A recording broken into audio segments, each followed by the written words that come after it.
I woke up as the maids drew the curtains and I could hear the sound of birds singing. I slipped into my shimmering gown, just like Elsa's, placed delicate heels on my feet like Cinderella, and styled my hair like Rapunzel's. I looked awesome.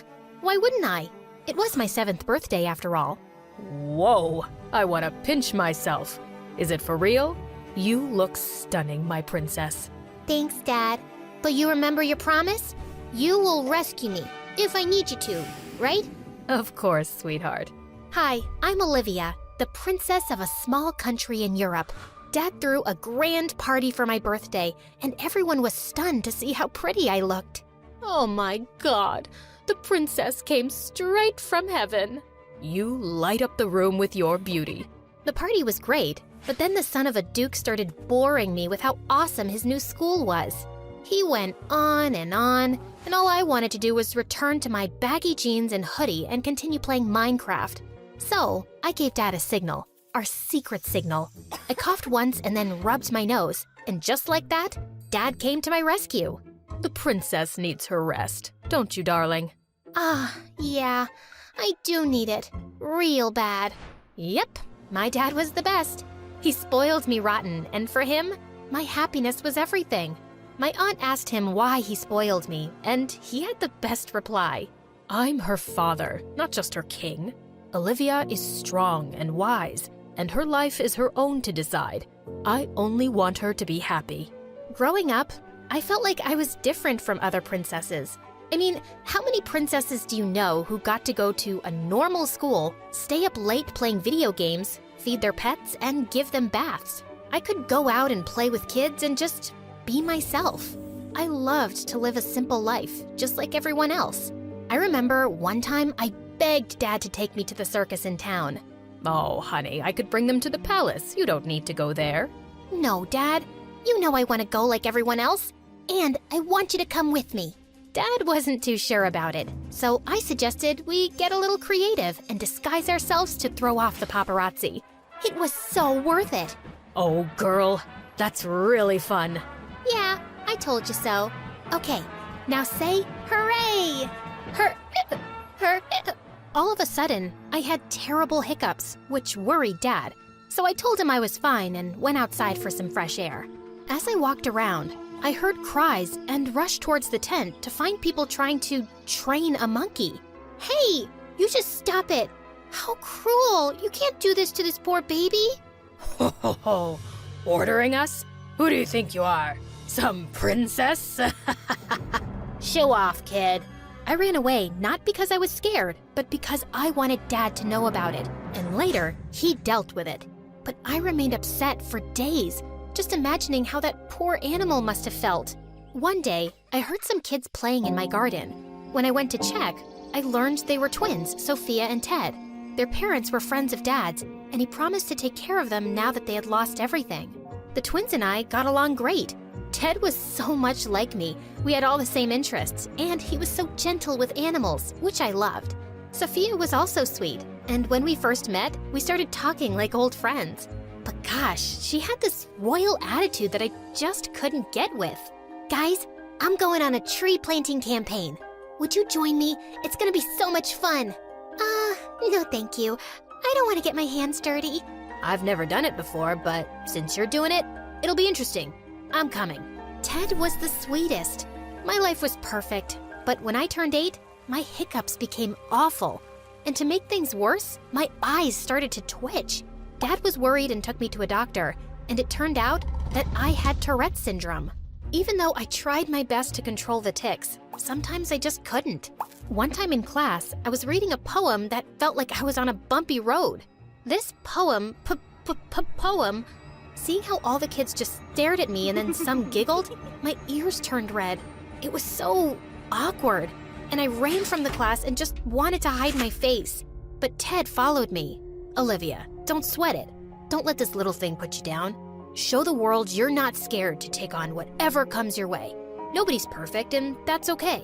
He was right, and because of him, I never felt bad about myself ever again, even though the paparazzi once made a meme video of me. It did hurt me sometimes, but it's part of life. Being a princess would never be that easy. On the other hand, Ted always tried to make me happy. He gave me cards every day. That's the weirdest thing he always did. That's so cute, Ted. But nowadays, no one makes cards. But I always have time for you. You know I care about you the most. Oh, come on. That's a little overdramatic. Just because I don't make Olivia one card every day means I care less about her? And then the twins started to fight, like always. I immediately came between them and stopped them from bickering because it could easily turn into a war. When we graduated from high school, he asked what I wanted to do. I told him I wanted to go camping and explore the wild. And to my surprise, he agreed. A couple of days later, I set off on a cruise to reach a forest camping site. I went to my room to freshen up, but when I came out after taking a bath, I screamed in horror when I saw a guy lying on my bed. Who are you, and what are you doing in my room? I'm gonna call security right now. Actually, that's my line. This is my room, 206. Why don't you check it again? I marched to the door and cringed when I saw that the jerk was actually right. I'm so sorry for that. No problem. Do you need help with that? Yes, thanks a lot, jerk. I grabbed my stuff and walked to my room as everyone stared at me. I went out to the ship's deck to take a couple of pics for Instagram, but I slipped and was about to fall. Thank God someone grabbed me. It was Mark. Oh, you okay? Oh God, you're hurt. It's just a scratch. It's okay. He looked so worried and instantly pulled out his handkerchief to tie it around my arm. That was kinda cute of him. The next day we reached the campsite, and I was totally mesmerized by it. I loved the greenery and the peaceful atmosphere. Everyone had split up into pairs, and guess what? Mark ended up with me. I saw a pond and decided to refill my bottle, but then all of a sudden, Mark snatched the bottle from me. Are you crazy? No, but I'm not sure about you. Didn't you see that water snake? I was stunned. He saved me for a second time, but he kept bossing me around like he was some kind of camping and forest expert or something. It was really annoying. You packed this many clothes for a camping trip? Are you serious? Perfect. You don't have a sleeping bag? Were you thinking we'd get beds here? You can't go out of the tent without a mosquito repellent spray. You know what? I can't wrap my head around how a princess could give up all luxuries and live in the wild. You know I'm a princess? For how long have you been stalking me?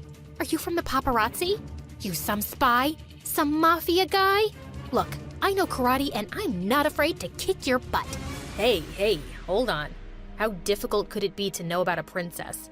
You are world famous, you know. So why are you here? I sat with Mark by the fire and told him how I had always wanted to see where animals lived freely. I talked about my love for animals and how I hated those who hurt them, how I even turned vegetarian. And it made me happy when he said he thought the same way. We stayed at the camp for 2 days, and I have to admit, Mark wasn't that bad. Yeah, he was still talkative, but I actually had an amazing time with him. But when the trip ended, we went our separate ways. After some time, I went to college, and right on the first day, I saw a familiar face. Ah, you really are a stalker. So you followed me here too? Like, oh my God, this must be my lucky day. I'll get to see you every day. Ew, so cheesy. Is he bothering you? No, he isn't. He's just naturally annoying. After that day, Mark was always around. And Ted, well, it looked like he wasn't too thrilled. Hey, Olivia, just be careful around him, yeah? Just don't be too trusting of anyone, all right? Oh, come on, Ted. Don't worry. He's a nice guy and a good friend of mine. Oh, so he's your friend now too, huh? I didn't know that. Guess you've been spending a lot of time with him, huh? Whoa, someone was jealous. But it's not like I could help it because I really started falling for Mark. I couldn't figure out why I kept smiling when he was around. When we were in the second semester, we had the assignment to make an awareness campaign, and I chose Mother Earth. Mark and I worked together on it, and soon we even created a YouTube channel educating people about animal rights and plantations. It made me so happy to teach people about it. Just a couple of days later, Ted asked me to go with him to a big business award ceremony. I didn't want to go, but he begged, and since I didn't want to break his heart, I agreed. It was boring, until I spotted Mark and went to go talk to him. But I stopped in my tracks when I heard the announcer. And the award for Best Leather Supplier goes to... And then Mark went on stage with another guy who looked a lot like him, his brother. At that moment, I felt like my world had turned upside down. It was then that Ted told me how Mark's family owned a leather company that used animal skins and wood that was cut down from trees in the forest. And right then, Mark spotted me. Ted, I want to get out of here, now. Look, Olivia, I'm sorry. I know I kept the family business a secret from you, but I was scared to lose you. How could you do this? You were never honest with me. I held Ted's hand and left. I warned you many times to stay away from him, but you didn't listen to me. But don't worry, I'm always here for you. I'll never hurt you. He was right. It was me who acted stupidly and trusted Mark. Mark tried every possible way to contact me, but I shut him out. At college, he tried to talk to me, but every time he came, Ted was standing right next to me. I so wanted to hate Mark, but my heart wouldn't let me. Ted, on the other hand, tried everything to make me happy, but nothing worked out. Sometime later, Sophia and Ted made a plan for a family holiday in France, and right outside the Eiffel Tower, Ted suddenly got down on his knees and proposed to me with a ring. Holy moly, what is this? But my words were stuck in my throat. Right then, tons and tons of paparazzi came flooding in and flashed their cameras at us. Dad and Sophia looked at us with a smile. Ugh, it was like I had no choice but to take the ring. After that, it was like the whole country was talking about Ted and my wedding. The news spread like wildfire, and people even came out with merchandise with Ted and my faces on it. I was stuck. Seeing me look so worried all the time, Sophia asked me what the matter was. I lied and said everything was fine. You were never a good liar. Olivia, it's not Mark, is it? What? No. Maybe. Actually, yes. I can't get him out of my mind. Does it mean that you don't love Ted? Then why did you take the ring? But before I could answer, Ted entered. A couple of days later, we had a Christmas celebration at our palace, and when I went downstairs, I was shocked to see a familiar face. Mark! Apparently, he was Sophia's guest. With Mark and Ted both there, it was getting tense. So I ran to the garden to get some fresh air. And that's when I heard Mark. Olivia, can we talk? Look, I am so sorry. I should have told you everything earlier. But believe me, I left my brother's company a long time ago, when I first met you. You did? Then why were you there? It's 'cause I was invited to that award function by Ted. And when my brother won the award, he asked me to go up with him, then everything turned into a mess. I think Before he could finish, someone grabbed Mark. It was Ted. What's going on? What's going on? I'll tell you, sweet princess. You're out here talking to this jerk while being engaged to me. Oh, shut up, Ted. You are the real jerk. All this time, I thought Olivia liked you. But now I know she doesn't. I can't just stay quiet. Olivia, Ted wants to marry you just so he can be the next king. He took you to that award party on purpose. He manipulated both of you. I know I should have told everyone earlier, but I couldn't. He's my brother. But now, seeing how miserable you are, I just couldn't stay quiet. I'm sorry, Olivia. How could you? I did nothing wrong. You are a royal. You should marry a royal. You could at least be a little thankful after how much I did for you. Everything you wanted, I did, even if I hated it. I even touched those ugly pets of yours. Yuck. That did it. Nobody calls my pets ugly. I gave Ted a much-deserved slap. And the next thing I knew, the guards took him away. Apparently, Dad had seen everything. As everyone went back inside the palace, Mark and I stayed outside. Now that I knew everything, I had so much to say to him. I had to apologize. But before I could even say a word, he came up to me. So, princess, we are standing under a mistletoe. You know what that means? Yeah. He kissed me, and I knew in my heart that I would get my happily ever after with Mark. Hi, I'm Lily from New York, and this is my story. Please like and subscribe. I was a single kid raised by two farmers who absolutely adored me. We didn't have much money, but I always had books to read and games to play. My parents were always really busy working, though. Mommy, can we go to the library? I'm bored of all these kiddie books. I have to feed the cows, honey. Why don't you look up something interesting on the internet? She handed me an old computer, and I was mind blown.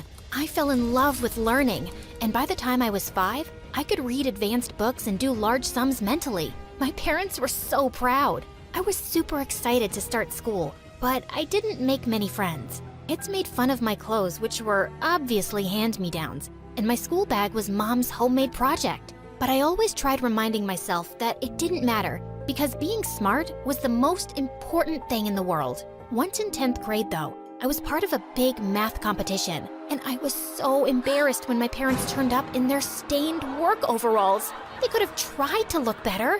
I was acing the competition, and if I got the last question right, I'd win $1,000. What is the square root of 3,254? 57. Correct. My parents jumped up and down excitedly, but I could see everyone laughing at them. It's a good thing she won.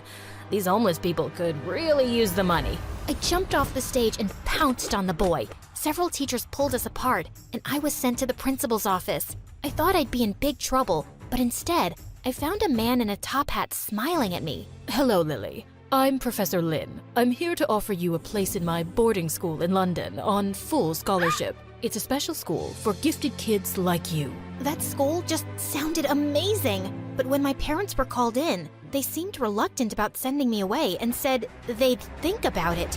What was there to think about? Later that night, I begged them to send me to London. Don't you want to take over the family business, kiddo? No, not at all. I want to be a scientist, not some farmer. This place is only holding me back. They looked hurt, and I felt a bit guilty, but I knew I was destined for greater things. The school offered one spot in a neurobiology program at a great university every year, and I was gonna get it. 2 weeks later, I flew off to London. When I got to my new high school, I almost fainted. The place was massive. The dorm room was the size of my house, and I even had 2 roommates. Hi, I'm Emmy, and this is Madison. You can hang with us as long as you change your clothes. You smell like a chicken. Be nice, Emmy. I'm sure Lily's tired from the long flight. Are you up for a school tour? They took me around campus, and it felt nice to have friends for once. But I felt a little sad knowing how much my parents would have loved to see the huge gardens. So, you're from New York City, right? I've been there a few times, but living there must be a dream. Yeah, of course. A lovely dream. You must run into models and celebrities all the time. Yeah, I once ran straight into Dame Goo Goo Gaga. Dropped some coffee on her, but she was really nice about it. You mean Lady Gaga? Yeah, what did I say? You know what? I really do need to take a shower. I felt a bit ashamed for lying, but this place was for ultra-rich kids. Emmy's nose would have turned up another 10 degrees if she knew about my suburban life and my farmer parents. I had a chance to make friends, and I didn't want them looking down on me. So I always FaceTimed my parents when no one was around, and Googled enough facts about Manhattan to make it sound like I lived there. And Emmy took me under her wing. She was pretty, smart, and super popular.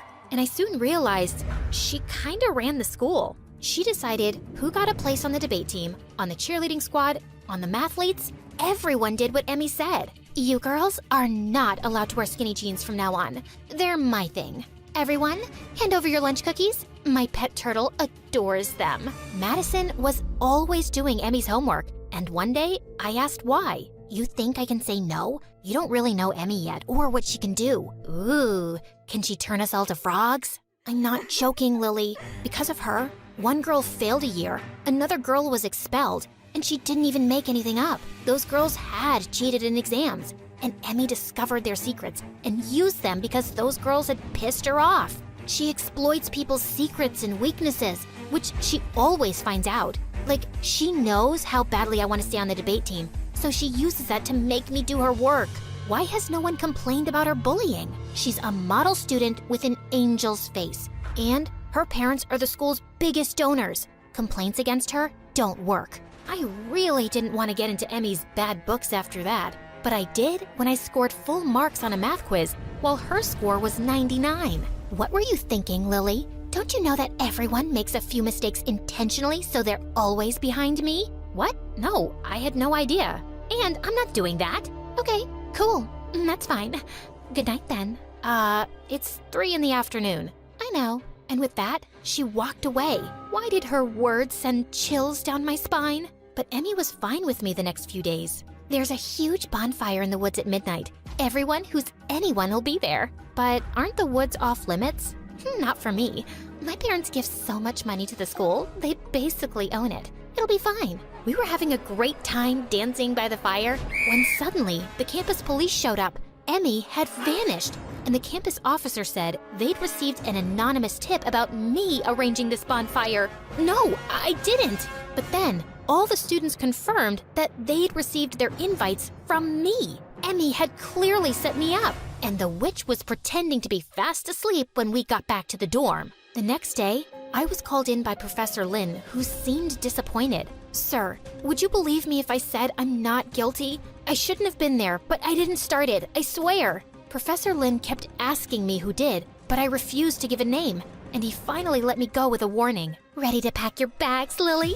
Such a shame. I liked having you as a friend. Then you'll be delighted to hear that I'm not going anywhere. The principal let me off, just like that. Cool, no? Emmy looked furious and she stormed off. She knows how smart you are and she'll keep trying to get you to fail on purpose. But do me a favor and keep knocking her off her top spot. After that, I stopped hanging out with Emmy, and I didn't care that it cost me some friends. I focused on my studies and broke all academic records. Then one day in sophomore year, a transfer student showed up, and he had all the girls swooning. This is Tyler, and he's a child prodigy. He wants to study neurobiology. Lily here is top of our class. I'm sure you two will have a lot in common. A prodigy? Neurobiology?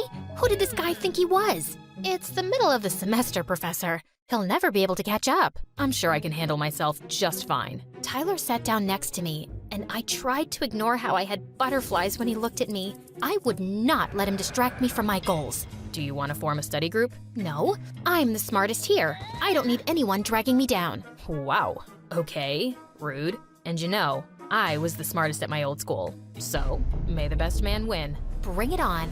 And it's gonna be the best woman, aka me. Emmy immediately swooped in and became friends with Tyler. Not that I cared. All I wanted was to beat him. But it was harder than I thought. Tyler seemed to get top grades without even much effort. He was constantly goofing off and telling stories, which made all the kids love him. And he was always messing with me. Like one day in biology, Tyler put a giant squid on my head. Everyone look, Lily's an octopus. Ew, get the thing off me! All the other kids laughed, and even the teacher giggled. You're so easy to mess with, Lily. Just relax. Why don't you join me for a chess match tonight? I don't have time to relax. I have actual work to do. Gee, sorry. Didn't know you were the Queen of England. Why would I hang out with my arch rival anyway? Arch rival? What do you think your life is? An MSA episode? What now? You don't know what MSA is? Man, I can't talk to you. Have a nice day. Don't tell me what kind of day to have. But even worse was when we got paired in the chemistry lab and he kept giving me instructions. Can you zip it for 2 minutes? I know what I'm doing. You really look like you don't. Just let me show you. He tried grabbing the beaker from me, and we ended up knocking over some expensive equipment. Look what you did, buffoon! You did that too, she-beast. Peanut brains? Dimwit. Nincompoop! Suddenly, I realized his face was super close to mine, and I almost thought he'd kiss me. But we were interrupted by the angry teacher, and I couldn't help feeling disappointed? Don't even think about it. About what? I know your nerdy little heart is crushing on Tyler, but he doesn't like you. He's gonna ask me out any day, so spare yourself the misery. As if. He's all yours. And my focus shifted right back to my grades when Tyler scored higher than me in the math finals. This was getting out of hand. I decided to stay over summer break to catch up on studies. But when I went to the library the next day, Tyler and Emmy were there with their group. Oh, hey Lily. Want me to give you some tutoring lessons? You've got to be kidding me. Why are you here? Don't you have a family to go home to? I thought I'd stay over break, just to help you. I tried to concentrate on my books, but they wouldn't stop laughing and distracting me. And I hated to admit it, but they looked like they were having fun, and I kind of felt left out. So later, when Madison asked me to join them in the dining hall, I didn't say no. And to my surprise, I was actually having a good time. Tyler joked all night, and I could see why everyone liked him so much. Plus, he was really cute, and he kept looking my way. Then sometime later, he came and sat next to me. Looks like you're having fun.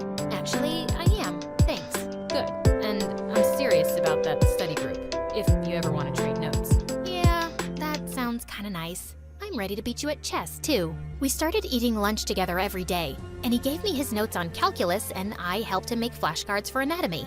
And our chess matches became a regular thing that everyone loved to watch. Of course, Emmy was hating all this, which made it even better. But then one day at lunch, my heart dropped when Emmy walked in with my parents behind her. "What are you guys doing here?" "Your friend Emmy got in touch and told us you haven't been feeling well. So we decided to visit." "Probably took your entire year saving to buy the tickets, huh?" "Well, listen up, everybody. Lily's been lying this whole time about living in Manhattan. She's here on scholarship, and her parents are lame dairy farmers. Your daughter told everyone she has rich, successful parents. Guess she's ashamed of you." And I can't blame her. Everyone looked shocked, but my parents looked so hurt that I couldn't bear it. I attacked Emmy, and Madison rushed forward to break us up. When I looked around, I saw my parents had left, and I went running after them, but I couldn't find them anywhere. I sat down on some stairs and started to cry. Moments later, Madison and Tyler joined me. "I saw them leaving in a cab, Lily. Why didn't you tell me?" "Because I've always had people looking down on me for being poor. And I thought it would be 10 times worse at a place like this, even though I deserve to be here." "Yeah, you do deserve it. But I bet it wouldn't have been possible without your parents supporting you, right? You don't need to hide who you are, or the people who love you the most for people who don't even matter." You know, my mom married some rich guy and they shipped me off to boarding school to get rid of me. I didn't go home because I hate being there. You don't need to be embarrassed that your parents aren't rich, Lily. At least they care about you. They were both right, and I felt terrible. They'd always put me first, and they certainly didn't need money to be the best parents ever. I immediately called to apologize.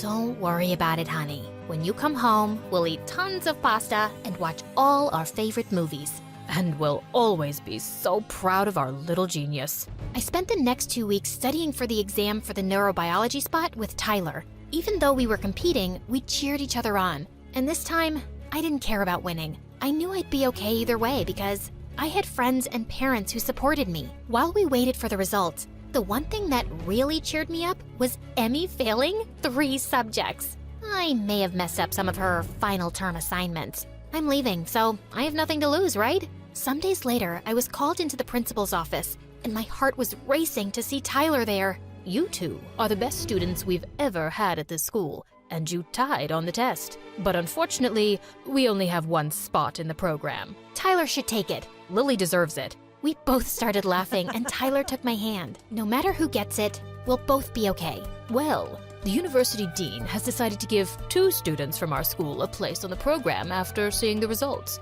He didn't want to lose out on such talent. So, you both get to go this fall." I turned to Tyler excitedly, and he kissed me right there.